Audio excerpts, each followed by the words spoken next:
पद्मे तयो श्रित्वा प्रणमामि मुहुर्मुहुः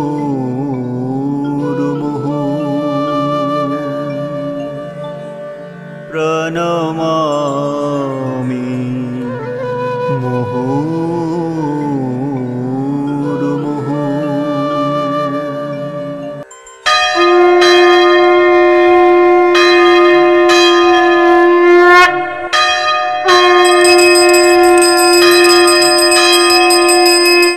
The Gospel of the Holy Mother, Sri Sarada Devi.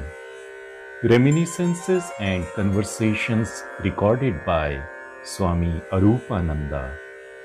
Place Udbodhan, 16th August 1912. In the evening, I was sitting with Holy Mother. Soon we were engaged in conversation. Mother, when I was 13, it was time for me to go to Kamarpukur, and I went there. The master was then at Dakshineshwar. After a stay for a month or so at Kamarpukur, I returned to Jairambati. 5 or 6 months later, I again went to Kamarpukur and stayed for nearly 6 weeks. The master was still at Dakshineshwar, but his elder brother, my sister-in-law, and others were there at Kamarpukur. When the master came to Kamarpukur with Bhairavi Brahmani in the year 1867, he sent for me. I went to Kamarpukur and this time stayed for nearly 3 months. The Brahmani then went to Jairambati, Shihor and other places. One day she had a tiff with Hridoy over a matter concerning the removal of the leaf plate of Chinu Shakari, who is otherwise known as Srinivas. Arupananda: was Chinu Shakari alive then? Mother: yes, he was alive, but he had become disabled due to the old age. Disciple: in some books, one gets the impression that Chinu had died during the master's boyhood itself. Mother: he passed away much later. The Brahmani said, Chinu is a devotee of the Lord. What harm is there in my cleaning the place where he had taken food? Hridoy was annoyed at this and said, what? Will you really do such thing? Then we won't allow you to remain inside the house. The Brahmani was not the person to yield to threats. Consequently, all this raked up a great quarrel between the two. Hridoy hurled something at her, which struck her on the ears, which started bleeding. The Brahmani began to weep. The master said, "Oh Hridu, what have you done? She is a holy person, a devotee of God. Your quarrel may attract all the people around and a scandal may ensue." Then one day, the Brahmani saw the master in an ecstatic mood, and curiously enough, some sort of fear seized her. Looking up, she began saying, "Oh, where shall I go? What shall I do? Shall I go to Puri or Vrindavan?" and so on. She disappeared some days later without anybody's knowledge. None could know where she had gone. She did not return. Before her departure, one day the Brahmani made garlands of various flowers, smeared them with sandal paste, and adorned the master as Sri Gauranga. The master entered into an ecstasy. She then sent for me. No sooner had I come than the master asked, "How does it look?"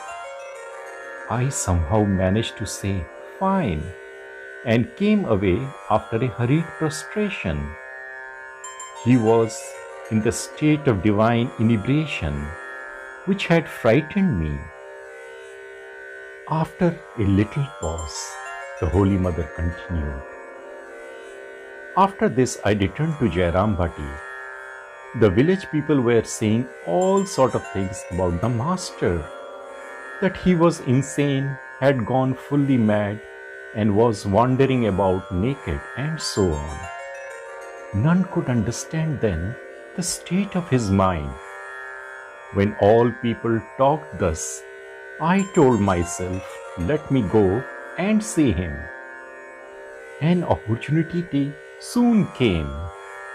Many women of the neighborhood were going to Kolkata for the holy dip in the Ganges on an auspicious day, which was near at hand. I told my friend I shall go to the Kineshwar to see him, and she communicated everything to my father. I, of course, could not speak to this to my father because of fear and bashfulness. My father said, "Does she want to go? Very good." He too accompanied us. On the way, I fell ill. I was lying unconscious owing to fever. Just then, I saw a woman, jet black in complexion, sitting by my side and stroking my head. She said, "I come from the Kineshwar." I said, "I too am going to the Kineshwar. But how are you related to us?" She replied, "I am your sister. Don't you worry, you will recover soon." The very next day, the fever left me. My father got me a palanquin. We reached the Kineshwar at about 9 p.m.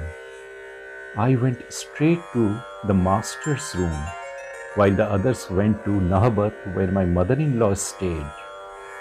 The master said to me, "Ah, you have come." And he asked someone to spread a mat on the floor.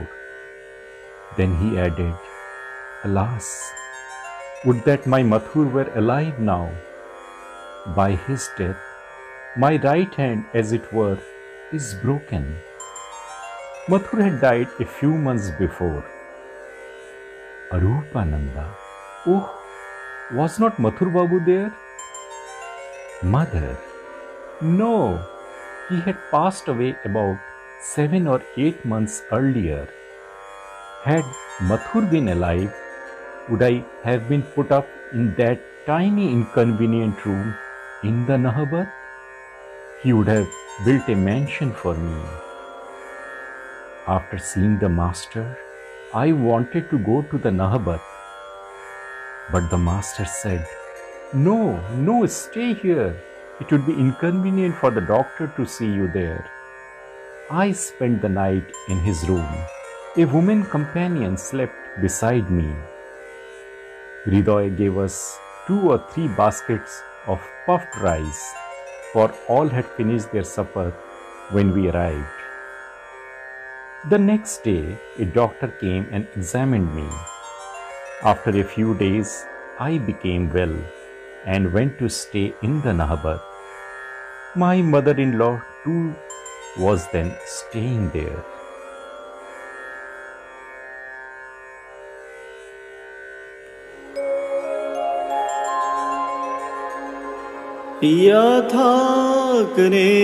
यथाग्नेर्दाहिका शक्ति रामकृष्णे स्थिता हिया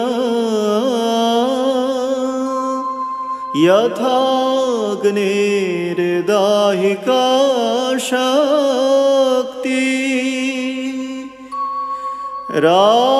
रामकृष्णे स्थिता हिया सर्वविद्या स्वरूपां तां शारदां प्रणमाम्यहम् शारदां प्रणमाम्यहम् शारदां प्रणमाम्यहम्